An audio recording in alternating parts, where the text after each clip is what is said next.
fully expecting someone to fucking drop dead. I know something bad is gonna happen and I'm terrified.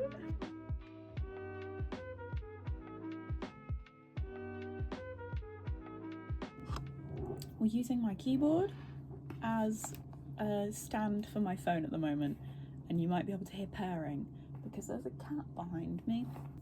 Hi, my name is Bam, welcome back to my channel. Title says it all. This is my Crooked Kingdom reading vlog.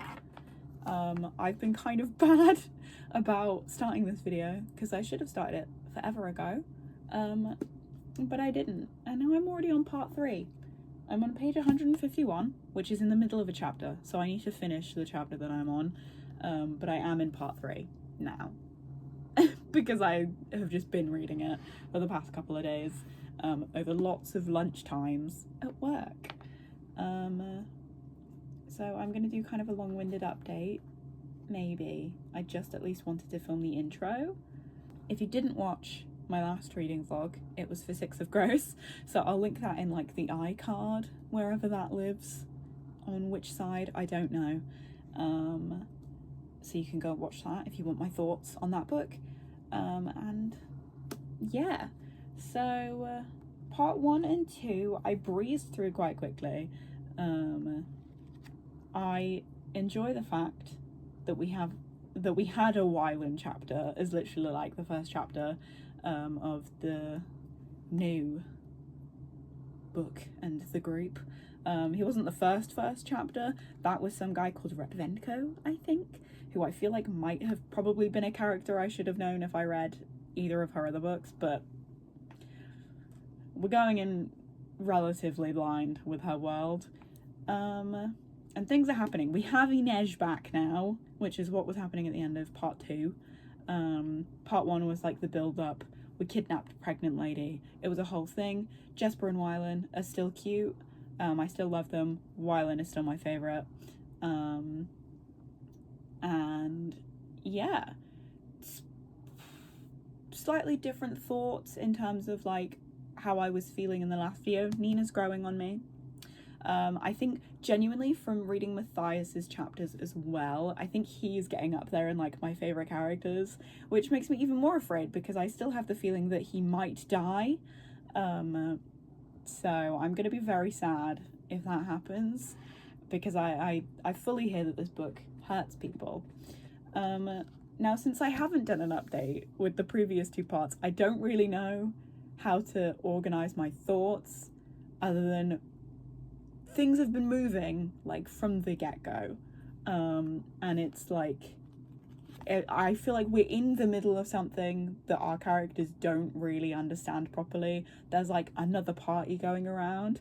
I think the chapter that I just read, Nina and Jesper almost got kidnapped by these like Shu Grisha, this guy with wings. I have no idea what's happening. I'm invested, but I'm scared, I'm stressed. So much is going on, and I don't know.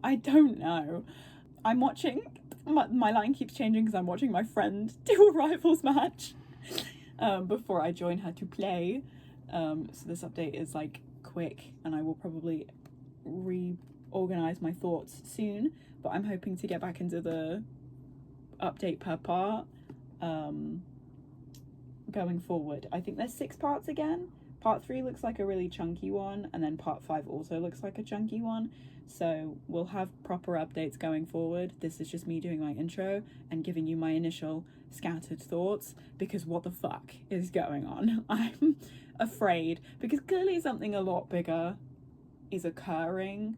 There's like multiple parties involved. I feel like our characters have managed to like, not stumble, but like they've gotten involved in something that is infinitely larger than them, and I'm worried about them. I hope they're gonna be okay. Nina is going through it. Obviously the Parem did some relatively irreparable damage to her, and concerned about her. Jesper's dad is here. and that's a whole other ballpark because he could get hurt and that would make Jesper sad.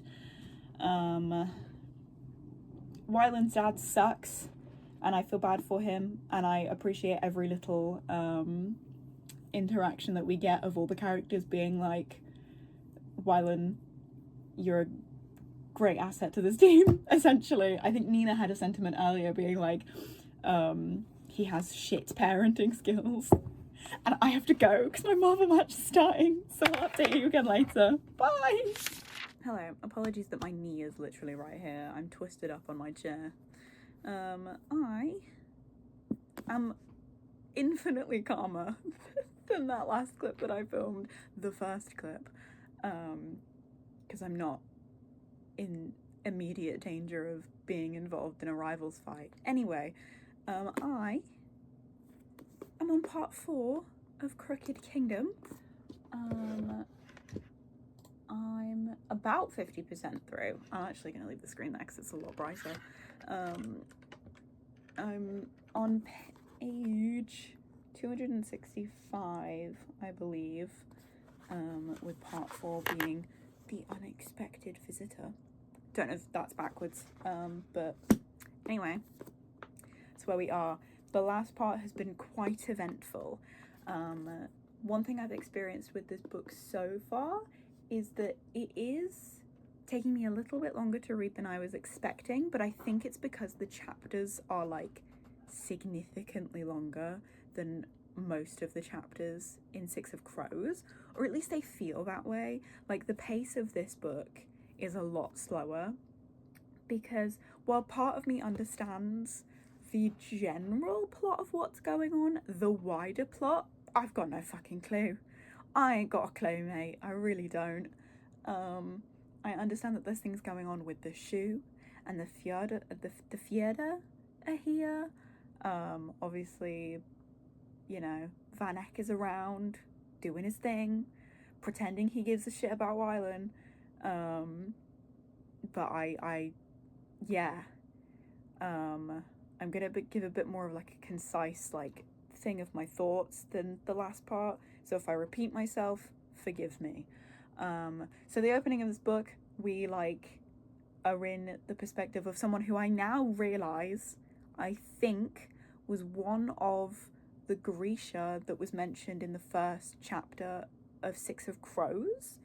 I could be wrong and I could be completely mixing up names, but I just remember that Kaz had said he was one of the merchants like people, and I recognized the name as the guy who owned the lady who we first saw experience Param. So I think that's who Retvenko is. It didn't immediately click with me, but when I saw Hode's name, I was like, oh, I recognize that. But if I'm mixing people up, please forgive me. But the first part was pretty much exclusively about planning to get Inej back, and part 2 was getting Inej back, including kidnapping a pregnant lady and doing an exchange. But part 3, we've been getting places. We're getting more stuff about like the characters. This book has significantly more Jesper and Wyland in it, so I'm having quite a lot of fun, and I'm also finding that I'm enjoying Nina more as well. I think she's spending a lot more time with Matthias and Inej, and like a lot of the scenes that she's having in her perspectives are more interesting to me than they were in the first book. Matthias is fully up there as one of my favorite characters now. I think it's just, I find him quite amusing but also quite relatable in that he's just kind of awkward and he wants to do things the quote unquote proper way, and it's just kind of really funny that he's so like flustered with Nina, and I think it's really sweet. And they did kiss in part 3, and I love them. We also, speaking of Jesper and Wyland's mum is still alive. That whole chapter was like, it was so like peaceful, but at the same time it was crazy, and I'm like, Wyland's my favorite. so I love learning more about him, because we learn that his father literally tried to have him like choked out on a boat and killed, and that's why he ran away. And then his mum is still alive, and that's insane. And like, Kaz knew about it because he apparently fucking knows everything, and it's like, brother, I like, part of me understands that he's playing a certain long game, but it's also like, you're such a bad person, Kaz. And yeah, there's a whole lot going on, and it feels like he hasn't really like broken yet, so I'm a bit worried about him. And as much as I keep saying I feel like Matthias is going to die, I still do, but I also know that this book really, really destroys people. And I'm like, I don't know what it is. I just feel like people don't, the general populace that have read this book don't like Matthias as much as I do. I don't know how accurate that is. I've never like watched anybody else read this series or like talk about it, other than my friend who gave me the series in the first place. But I don't know. I feel like it's probably because of the type of character he is. I'm like, he doesn't seem like the kind of character that would be popular. So if this book is destroying people, I'm very deeply concerned about my other favourites, who I know are well liked. So like, this whole time I'm just really deeply stressed out about what could possibly happen. I mean, I'm still not really the type that cries when I read.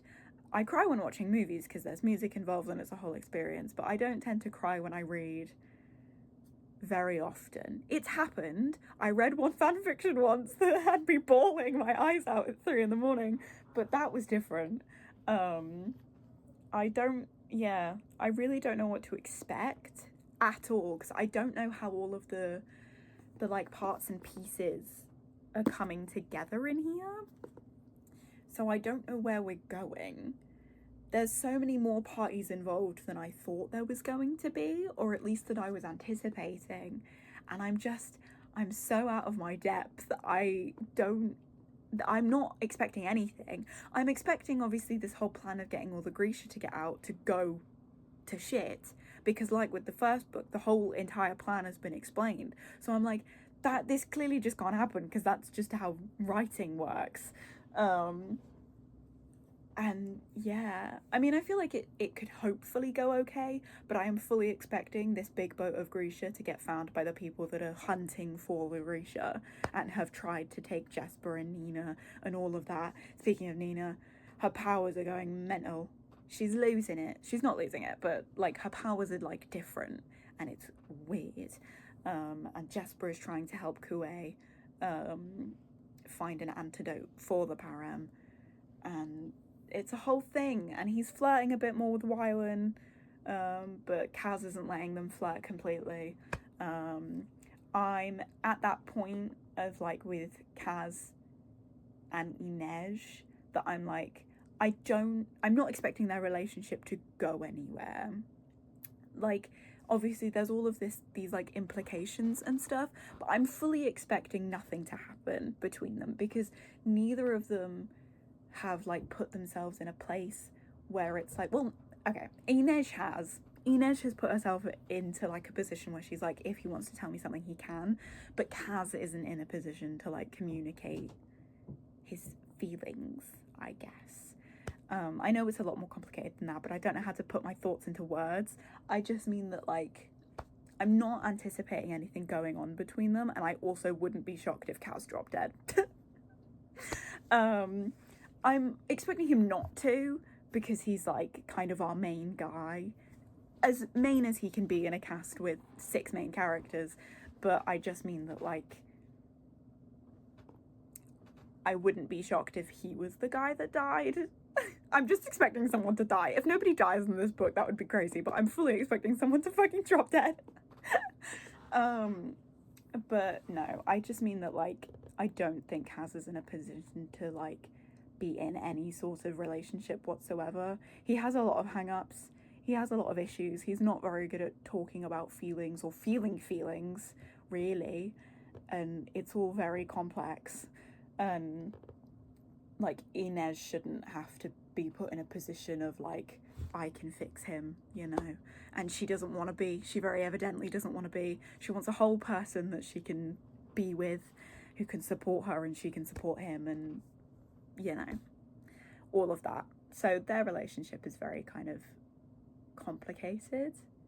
And while I would be amazingly happy if they finally did something, I wouldn't be shocked if we ended this book with their relationship being like, she goes off and does her thing, he stays and does his thing, and you know, they never like experience anything together like that, you know, romantically. So that's my current thoughts. A way calmer wrap up of the things that I can remember experiencing, because I feel like the first two parts I read in a bit of a blur because I wasn't updating you. I was just, to be fair, the first part was literally like 2 or 3 chapters or something short like that. But yeah, I think part 4 is one of the shorter parts, and then we get 2 long parts with 5 and 6. So again, I will do my usual update with you at part 5 and part 6. And yeah, this video is going to be pretty significantly shorter than my 6 of Crows vlog, purely because I read the first 2 parts without talking to you, and also because I'm filming less of like the lines that I like. But we'll see. I'm like engaged with this, as slow as I am at reading it, because I'm impatient. I am really drawn into this, so I'm kind of forgetting to film anything. So yeah, I could see myself finishing this coming week. It's a Sunday, so I'll definitely like read at least a chapter or half a chapter, because they're quite long, at work the rest of the week during my lunch breaks, and then I could see myself finishing it over the weekend. But we'll see. She's chunky, so that's where I am. I don't know if you can see how broken the spine is already, but she lies flat on my desk. Yeah, so I'm gonna keep reading this, and I'll chat to you later. Bye. Okay, you're balancing on a box of truffles, but this is the only angle I can get where it's not like buzzing down the screen. So I have finally reached part 5 in Crooked Kingdom. It's the 8th of February. This is taking me forever to read, and I feel like my only valid explanation of why is because I'm scared. I am scared of this book. I feel like it's been so long since I've genuinely felt a little bit afraid to get to any like really exciting portions of a book, because I know something bad is gonna happen, and I'm terrified. I'm fine. I'm so fine. I say this like anything has happened at all. So everything is sort of going wrong, but now we're getting into like the last 2 parts, which means things are going to start happening, and then terrible things are gonna happen. To be fair, the whole like split up plot line was really interesting. I really enjoy that we're kind of getting more character dynamics. I like seeing Matthias with Jesper and Kue with a really good sequence. I really enjoyed that. And like Inej meeting her match in like The Girl That Wears White, can't remember her name, starts with a D, but her it stressed me out, because one of Inej's chapters finished where they basically implied that she fell into like the silo that she was trying to poison, and then I had to sit through like 2 chapters not knowing what the hell was happening to her. So I was worried, I was concerned, and now Lee Bardugo just will not stop hurting this girl. I feel like Inej and Nina have got like the brunt of bad things happening to them, and I don't know how to feel about it. Because listen, I love some good wump, I really do. I love some good angst, but when it's against just like a couple of people, I'm like, gang, please, maybe spread out the pain a little bit.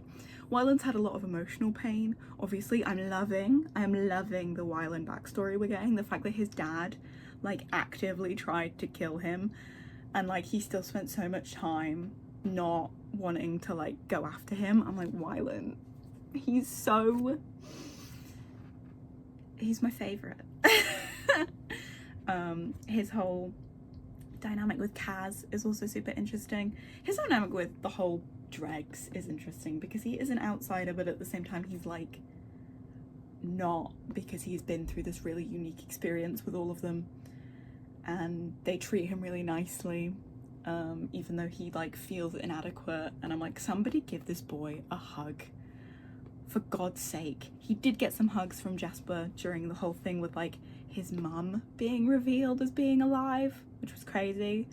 And now everybody in Ketterdam has turned against them, so I'm a little bit afraid that someone's gonna get like outright beaten to death, like a really slow, painful kind of death, that's gonna hurt my soul from like the very core. I haven't really cried reading a book before. I'm sure I've mentioned this, but maybe this will be a first. Perhaps. I don't normally cry when I read, but it could happen. It could happen. I also, I'm still on the please Jasper kiss Wylan train. For the love of God, please. And just before this chapter ended, Jasper and Kaz had a fight. They just sort of beat their frustrations into each other, which I suppose is one way to communicate.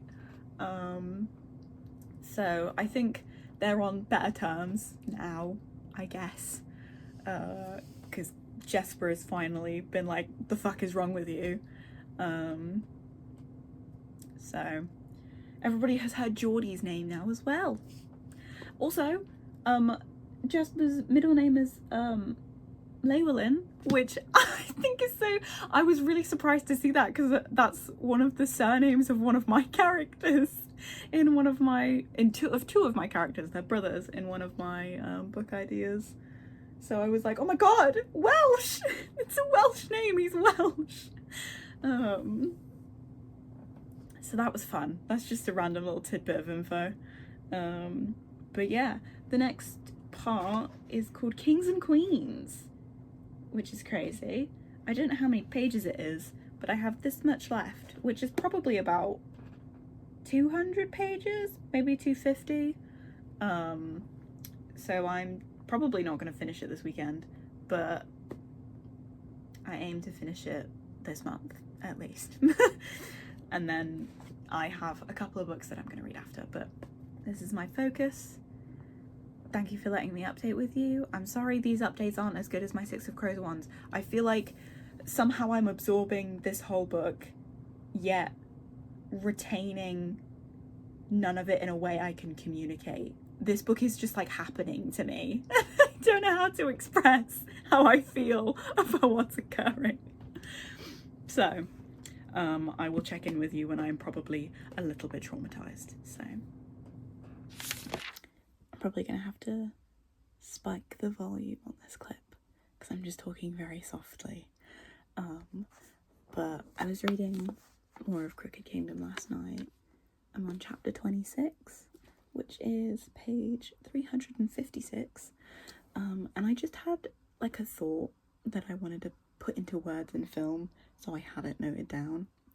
So like, I know that I've spent a lot of time being like, Matthias gives me the vibes that he's gonna die, and I still am concerned about that, but at the same time, a lot of stuff has been happening in this book specifically that makes me worry about Kaz. And it's like, don't know if you heard that, was my cat.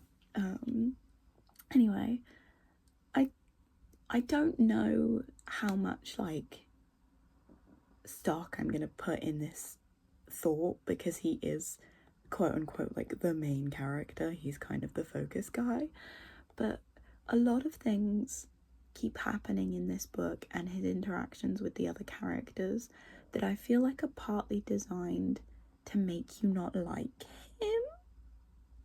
Obviously it's not that I don't like him, it's just that I'm more frustrated with him. I'm very much feeling like what everybody in the party is feeling, with he's not really talking to them, he's not really like respecting all of them in the way that he probably should if he's trying to, you know, work with them.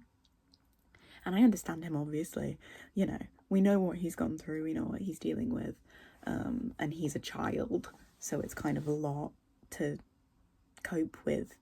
But it is doing a lot to make you frustrated with him and want him to communicate with all of the people that, you know, he does care about. He at the very least cares about Inez, you know, even if he doesn't fucking give a shit about anybody else.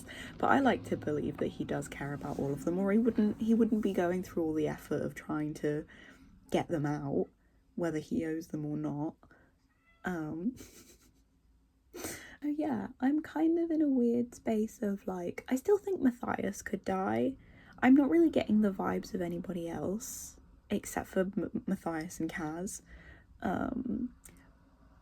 But like, at the same time, I wouldn't be shocked if it was anybody that died, because somebody is gonna die. Like, that's just how these things work. They got out of the ice court relatively like unscathed, aside from trauma. But yeah, Kaz kind of just gives that vibe of like, he's got, I think it's the added thing of he's not really got anything going for him after this. Like, he's just trying to get his city back, but at the same time it's like, what are you gonna do with that? And yeah, because it's like Inej wants to go out and free and like fight slavers and stuff. Nina and Matthias have their whole kind of like romance going on. I think she wants to go back to Ravka and maybe take him with her. At the very least, like, if Matthias does make it, they're gonna stick together.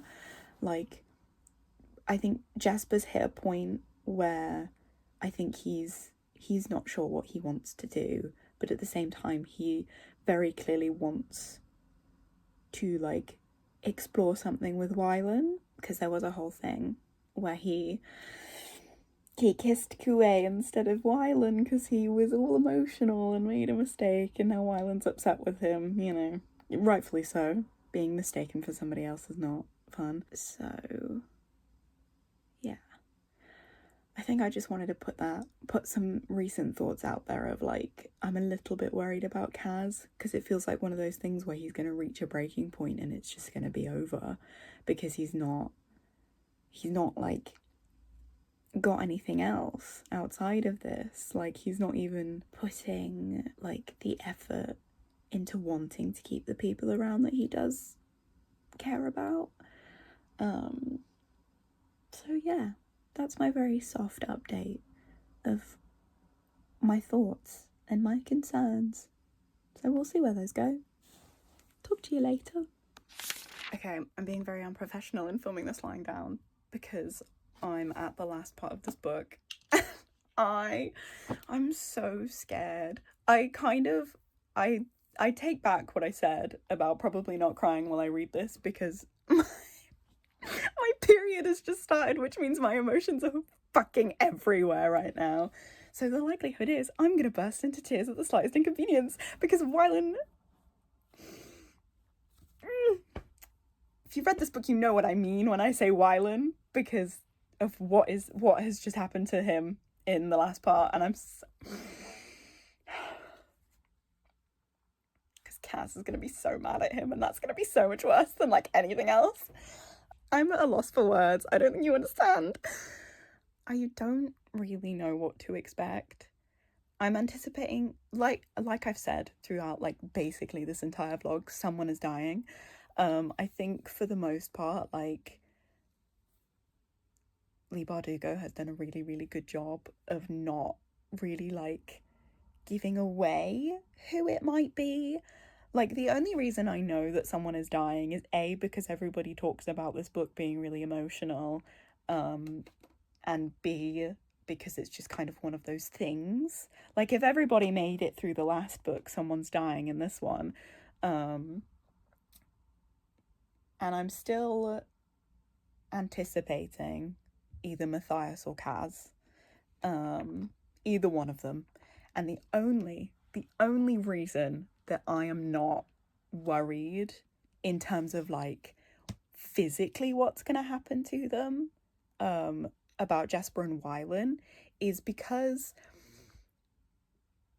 for the most part, both of them are the only, like, I guess, quote unquote on screen queer characters in this book slash series, and I have far too much faith in Leigh Bardugo to believe that she would, like, stumble headfirst into the bury your gays trope. So that is kind of like the sole reason I'm not worried about death for either of them. I'm worried about physical and emotional pain and this whole book ending where everybody is, like, angry at each other because shit went wrong.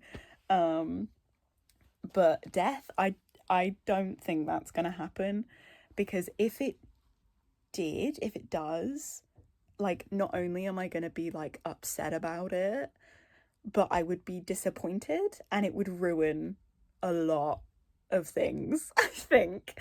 Like, not just from the standpoint of they're, like, my favourite characters, I mean just specifically in that, like, I have a lot of faith in Leigh Bardugo's writing, because this series is really well written and it's really well laid out, and I do just believe that she is better than the bury your gays trope.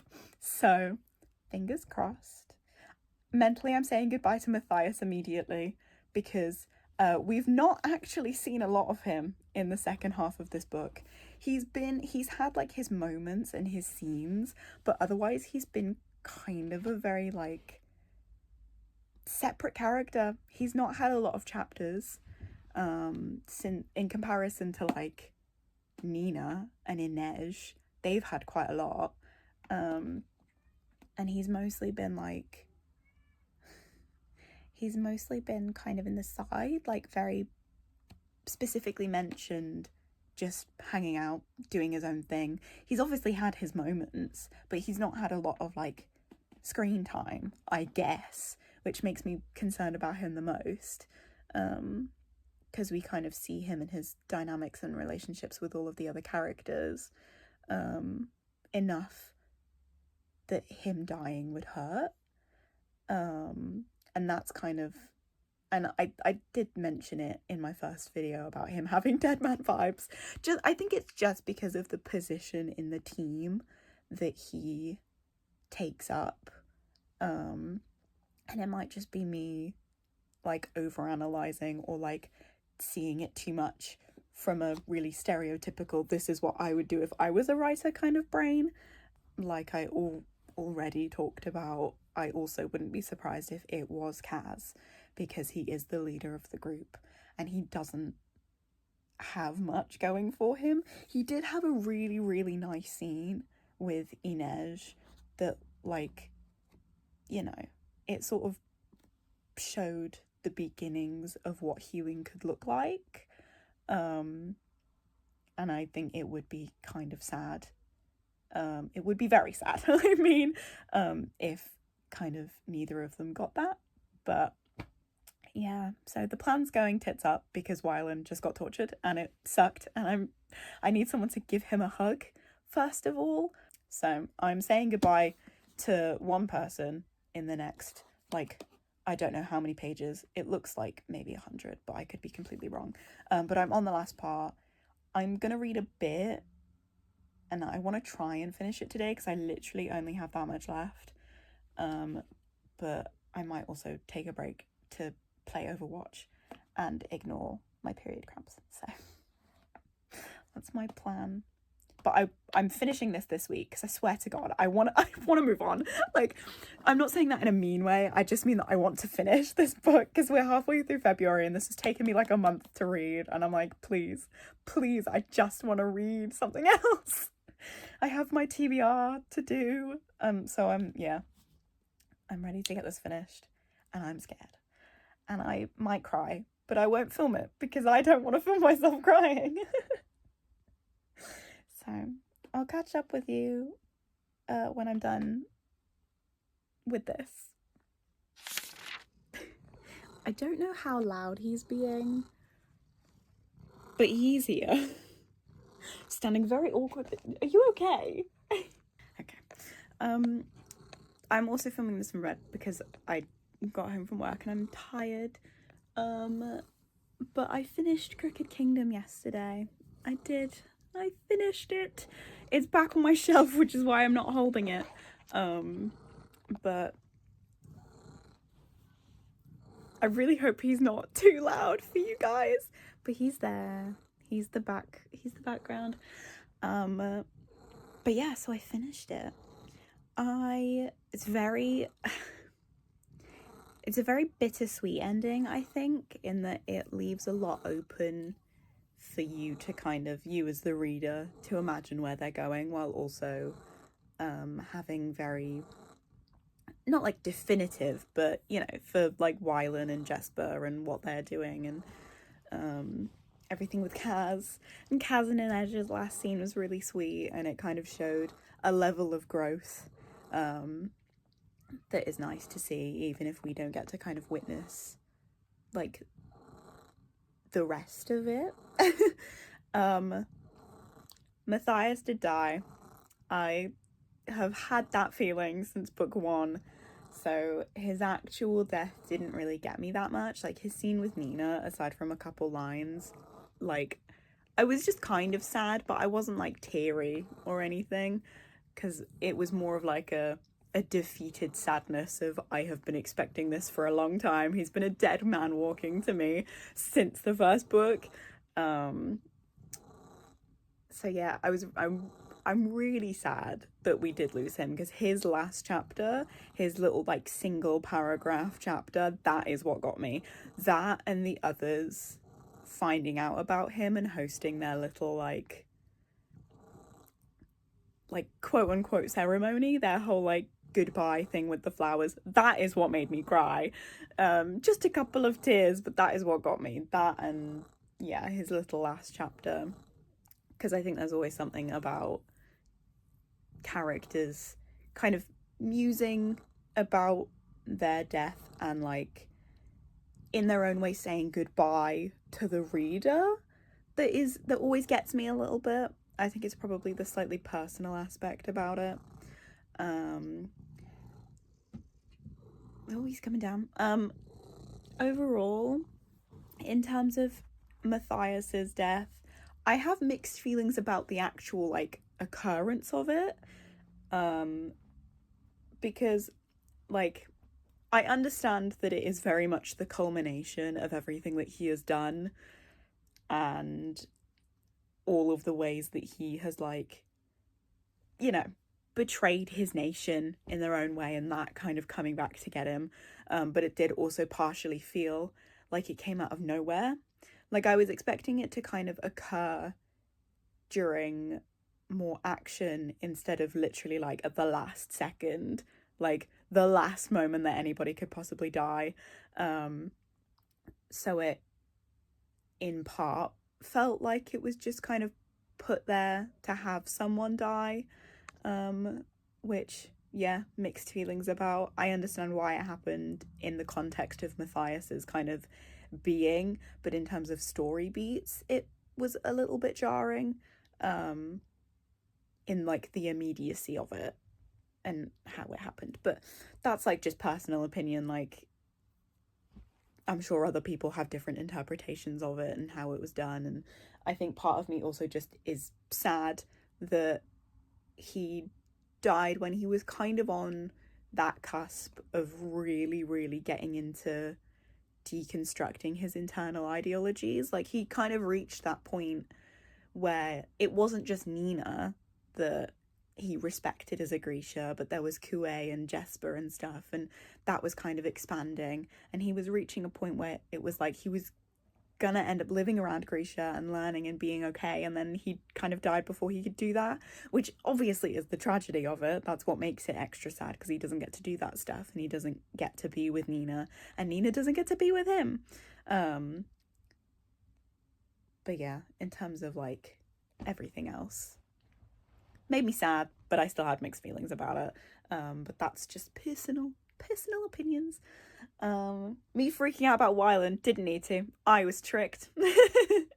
I did quite like that though, that kind of we as the reader were given one plan, that then Van Eck was given. because then what was actually happening was more of a surprise to us. I really liked that bit because I had no idea what was going on with the plan. I also loved Jesper being very soft for Wylan, and then Wylan tricking everybody into thinking he can read. And Jesper's last little comment to Van Eck about being able to read for Wylan. Their whole dynamic is my favourite. I love them to pieces, and I'm so glad that we got more of them in this book. So I love them. I think overall I ended up rating it 4.5 stars. And retroactively I went back and I upped my Six of Crows rating to 4.5 as well, because I liked them very equally. I think while I liked the plot of Six of Crows more in terms of the pace of it, what was going on, kind of how easy I could follow it, I enjoyed that more, but I loved the character moments of Crooked Kingdom, and I think Crooked Kingdom felt more character focused and character driven to me than plot.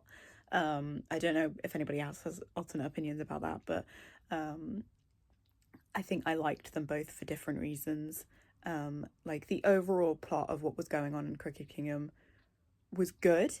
There was a lot of moving pieces that, like, I forgot that the Kurgard and the shoe were the same people a lot. I kept forgetting that. But overall, I think the characters are really what carried the entire series. Which I think is what most people say. A lot of people kind of talk about how much they love the characters in the duology. And I do love them a lot. And I really like Leigh Bardugo's writing in those books. I don't know if there's... I know that she has others in the universe, but I don't really want to read Shadow and Bone, and I'm not likely to read King of Scars because it's about Nikolai, who I have met once. He was masquerading as a pirate. I've met him once, so I don't really know enough about him, I fear, to read those. But if people have read them and are like, oh, you don't have to have read Shadow and Bone, then maybe I'll give those a try. I don't know what people's general opinions are about the other Grishaverse books, other than like Shadow and Bone is a product of its time at this point. And I've not heard people talk about King of Scars. I think that's another duology, but like I said, I'm not likely to read that if I have to have read Shadow and Bone. I think, is Leigh Bardugo the Ninth House author? I don't know. If she has other books, let me know, I guess. If you've been following along the last two videos, leave a comment. How did you kind of enjoy the duology? Like, who are your favorites? I love knowing what other people's favorite characters are. And like favorite scenes and stuff.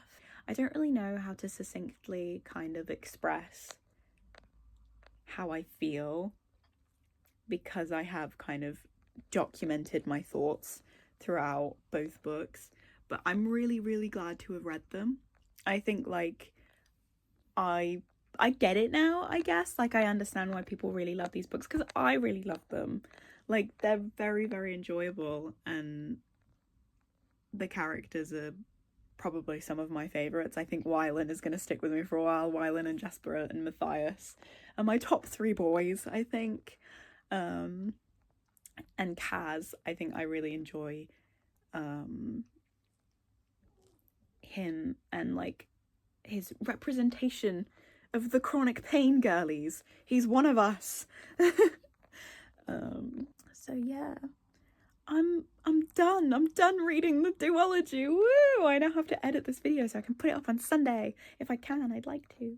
And then I think I want to get back to regularly scheduled reading vlogs, unless I come upon a series that I want to dedicate some specific reading vlogs to. So yeah, thank you so much for watching. Be sure to leave a like. Subscribe if you want to stick around, if you want to see me ramble on about other books that you love. Leave me some book recommendations down below. I'm having a pretty good reading year so far, and I want to keep up with it. I've managed to maintain reading at least a single page a day, so I'm gonna try and stay on top of that and put out reading vlogs for everybody. I don't know if I'm going to be able to do weekly, but at least every couple of weeks I would like to. But I will catch you all in the next video, whatever that may be. Bye!